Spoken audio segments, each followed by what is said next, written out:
Il est 13 heures à Kinshasa. Madame, Messieurs, bonjour, bienvenue dans ces bulletins d'information.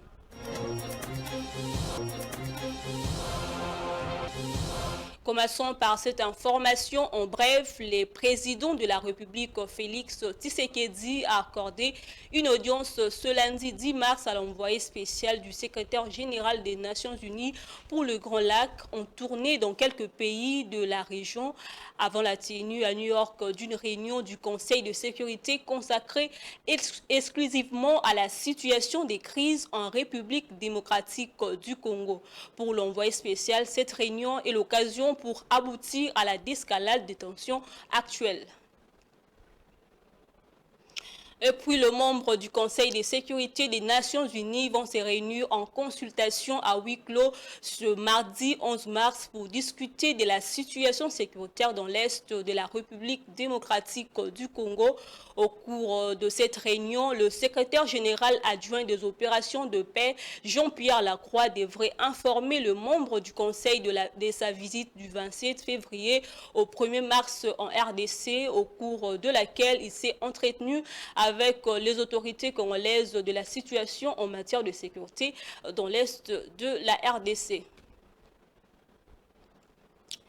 Et puis, autre chose, les journalistes ont été sensibilisés sur leur rôle face à la guerre d'agression dont la RDC est victime. L'ONG Journalistes en danger, en collaboration avec l'Union nationale de presse du Congo et le gouvernement congolais, ont organisé un forum ce lundi en vue d'appeler les professionnels de médias à s'engager davantage pour une couverture médiatique qui favorise la paix, la sécurité et la cohésion nationale.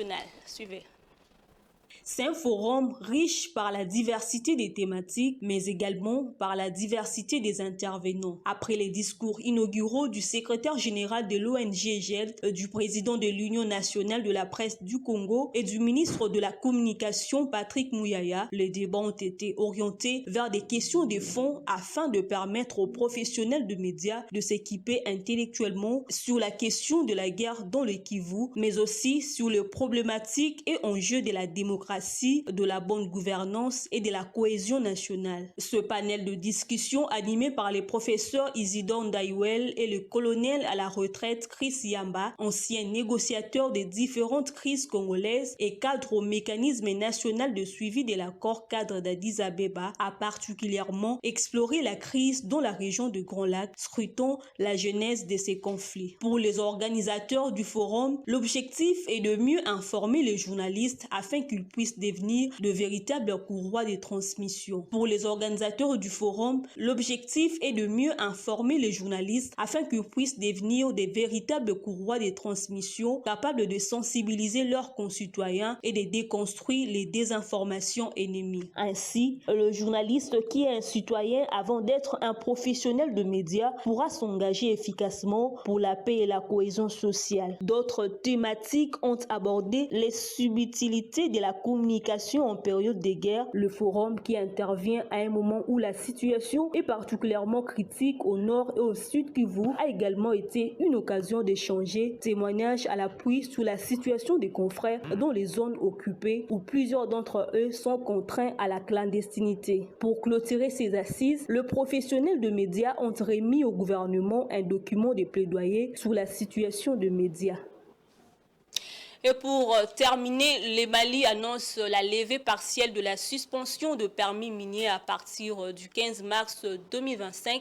En décembre 2022, le gouvernement avait interdit l'attribution de nouveaux permis afin de réformer les secteurs et d'optimiser les retombées économiques pour le pays. Suivez.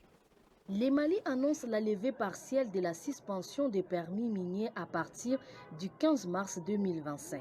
En août 2023, un nouveau code minier avait été adopté renforçant les règles pour favoriser l'économie locale. L'État peut désormais détenir jusqu'à 30% des projets miniers, dont 10% sans frais, et les entreprises maliennes doivent obligatoirement posséder au moins 5% des parts. Une nouvelle loi impose aussi de privilégier la main-d'œuvre et les fournisseurs locaux dans l'industrie minière. Avec cette levée partielle des suspensions de permis, l'administration malienne peut de nouveau examiner les demandes de renouvellement et des transferts des permis d'exploitation ainsi que les passages de la phase de recherche à celle d'exploitation. En revanche, l'octroi de nouveaux permis et les transferts des permis de recherche restent suspendus. Cette décision intervient alors que le Mali peine à attirer des investissements miniers depuis plus d'une décennie, malgré son statut de grand producteur d'or africain. Par ailleurs, le gouvernement a récemment interdit l'exploitation minière artisanale